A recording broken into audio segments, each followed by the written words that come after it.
და ცალკე ცდის ბედს და თავისი გზა იპოვა ქართული ოცნებისგან დამოუკიდებლად. ის ახლა პირდაპირ ეთერში ჩაგვერთვება. მოგესალმებით ბატონ თამას, დიდი მადლობა რომ მონაწილეობთ გადაცემაში. მოგესალმებით, მიესალმებით თქვენს ტელემაყურებელს. ქალთა პარტია, ქართული იდეა, სახალხო ხელისუფლება, ეს არის ძალები, რომლებთან ერთადაც თქვენ დააფუძნეთ დღეს ბლოკი ბრძოლა ერთიანი საქართველოსთვის. ამით დასრულდა თუ არა თქვენი პოლიტიკური ბლოკის ჩამოყალიბება, თუ აპირებთ რომ თქვენთან ერთად სხვებიც შემოვიდნენ ამ გაერთიანებაში, არა უშუალოდ საარჩევნო ბლოკში, არამედ თქვენი ასე ვთქვათ კოორდინირებული მუშაობა გქონდეთ სხვა პოლიტიკურ პარტიებთან, კონსულტაციები გქონდეთ თუნდაც მაჟორიტარების წარდგენის დროს. რაც შეეხება წარმოდგენილ საარჩევნო ბლოკს, მიუხედავად იმისა, რომ დღეს არის ის 4 სუბიექტიანი, კონსულტაციები კვლავ გრძელდება თერგ პარტიებთან, ცალკეული პიროვნებებთან, პოლიტიკოსებთან, რომელთა კონსულტაციის შემდეგ შესაძლებელია კიდევ უფრო გაფართოვდეს და ალბათ დიდი ალბათობით გაფართოვდება კიდევაც ეს პოლიტიკური ბლოკი. ბატონ თამას, რაც შეეხება მაჟორიტარებს, შეგიძლიათ გითხრათ მათი შანსების შესახებ თქვენი აზრი, როდესაც თქვენ ახსენეთ, მე ერთხელ მახსოვს, რომ ხელისუფლებას ისედაც აქვს ადმინისტრაციული რესურსი, რაც მას უპირატესობას ანიჭებსო. ძალიან ბევრი ლაპარაკია დღეს მაჟორიტარებზე და დიდი აქცენტი კეთდება მათ შორის ხელისუფლების მხრიდან. რა შანსები აქვთ ასეთ შემთხვევაში იმ მაჟორიტარებს, რომლებიც თქვენ წარადგინეთ დღეს?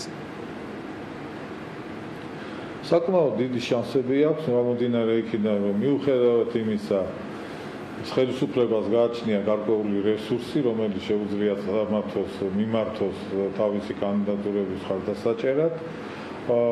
სამაგიეროდ ჩვენ გაგვაჩნია ის ეროვნული იდეა, რომელიც გულისხმობს ჩვენი ქვეყნის ერთიანობას, ერთიანი საქართველოსის ბრძოლას, რომელიც გაცილებით მაღალია ვიდრე ნებისმიერი პარტიული კუთვნილება. რაც შეეხება პიროვნულად მაჟორიტარებს ჩვენს მიერ წარმოდგენილს, მხოლოდ ნაწილი განვაცხადეთ, კერძოდ თბილისში ქალბატონი ია მეტრეველი, ბატონი სანდრო პრეგაძე, დავით კაცაცია, ასევე მანუჩარ მაჩაიძე დღეს ყველა ვერ განვაცხადე გამომდინარე იქიდან, რომ აქ ძალიან ვერ ვეტეოდით, რომ ვიტყვიან წარმოდგენილი ტელევიზიები და ჩვენი წარმომადგენლებიც და იქ 3-4 ჯერ შემაწყვეტიეს, როდესაც ვასახელებდი კანდიდატებს. აქედან გამომდინარე ზოგიერთი გამომჩა, ზოგი მე პირდაპირ ეთერში სხვადასხვა ტელევიზიები თქვი, ზოგს ახლა კიდევ დავამატებ და მოგახსენებთ, რომ გარდა იქ დასახელებული პიროვნებებისა, რომლებსაც კიდე გავიმეორებ, დავით მუჭაური, კერძოდ გორის რაიონში, ალექსანდრე ნემსიწერიძე მარტვილი და აბაშის რაიონში, ასევე წყალტუბოში მიხეილ ნემსიწერიძე, ბოლნისში ყავს საკმაოდ სერიოზული კანდიდატურა ბატონი ფარმან ჯეირანლი, რომელსაც ასევე ჩავაბარეთ აზერბაიჯანულ დიასპორასთან, ასე ვთქვათ, კოორდინაცია და მათთან ასე ვთქვათ კოორდინირება საერთო ინტერესთან, რა თქმა უნდა, ქვეყნის. ასევე ზაზა ხოსროშვილი, რომელსაც ჩავაბარეთ ქვემო ქართლი და მასთან ერთად ის კენციპრის ავჭარის მხარეს დანის რაიონში, ასევე მინდა გითხრათ, რომ დავით მუჭაურში და ქართლიაბარია ასევე. და კიდევ ჩვენ მთელი რიგი ბატონ თამას, აი როდესაც თქვენი პარტიის გელაშვილი, ქალბატონი მარინა გელაშვილი, მოდის მოვითხოვ ბორჯომი და იქ კიდევ მეზობელ რაიონებიდან აქვს ერთიანი საარჩევნო ოლქი, სადაც იქნება ჩვენი კანდიდატურა. და კიდევ დანარჩენებს პერიოდულად კიდევ გაგაცნობს. ბატონ თამას, აი თქვენი საარჩევნო ბლოკის შანსებზე, როდესაც მე მგონი თვითონ მათი ჩამონათვალიც გვეუბნება იმას, რომ საკმაოდ სერიოზული კანდიდატურები ყავს ჩვენ. თან თუ გავითვალისწინებთ იმას, რომ ამ ბლოკში შემავალი სუბიექტები საკმაოდ მაღალი რეიტინგის მატარებლები არიან და ისინი ხარდაჭერილი იქნებიან საკმაოდ სერიოზულად მათი მხრიდან, ასევე ის კიდევ ვიმეორებ, ის საგარეო ორიენტირი, რომელიც დარწმუნებული ვარ, საკმაოდ დააზიანებს ქართული ოცნების მაჟორიტარ დეპუტატებს, რომელიც გულის გულში ზოგიერთი მხოლოდ იმისათვის თანხმდებიან ამას, რომ ასე ვთქვათ, სახელმწიფო ხარდაჭერა მოიპოვონ, რასაც რა თქმა უნდა დადებით აქტივში მათ ვერ ჩაუთვლი იმდენად, რამდენადაც მათ პოლემიკაში ჩვენს კანდიდატურებთან გაუჭირდება დაუსაბუთონ მოსახლეობას, რა სარგებლობა შეიძლება მოუტანოს ნატომ და ნატოში გაწევრიანება, იმ ფონზე, როცა ნატოს წევრი ქვეყნები უკვე დაჩოქილები მიდიან ჩვენ ჩრდილოეთ მეზობელთან, რომელსაც ჩვენ ვემუქრებით აი დაჩოქილებით ზუსტად. აი ამ ფონზე, რა თქმა უნდა, თუნდაც იმ საპატივცემულო ჩემ ყოფილ კოლეგებს თუ ახლანდელ კანდიდატებს მაჟორიტარობისა რაბდილად გაუჭირდება. ბატონ თამას, შეკითხვა მაქვს სწორედ რეიტინგებთან დაკავშირებით. აი თქვენ თქვით, რომ ქართულ ოცნებას გაუჭირდება, ვთქვათ, პოლემიკა თქვენი პარტიის და თქვენი ბლოკის წარმომადგენლებთან, მაგრამ აი რას ეყრდნობით, როდესაც ასეთი ოპტიმისტური განწყობა გაქვთ? ვიცი თქვენი დამოკიდებულება NDI-სა და IRI-ის კვლევების მიმართ, იქ თქვენ არ გაქვთ სახარბიელო მდგომარეობა, იქ თქვენი პარტია არ ჩანს ამ კვლევებში, მაგრამ გაქვთ თუ არა რაიმე საერთოდ არ გამოკითხებში არ ჩაუწერია არავის და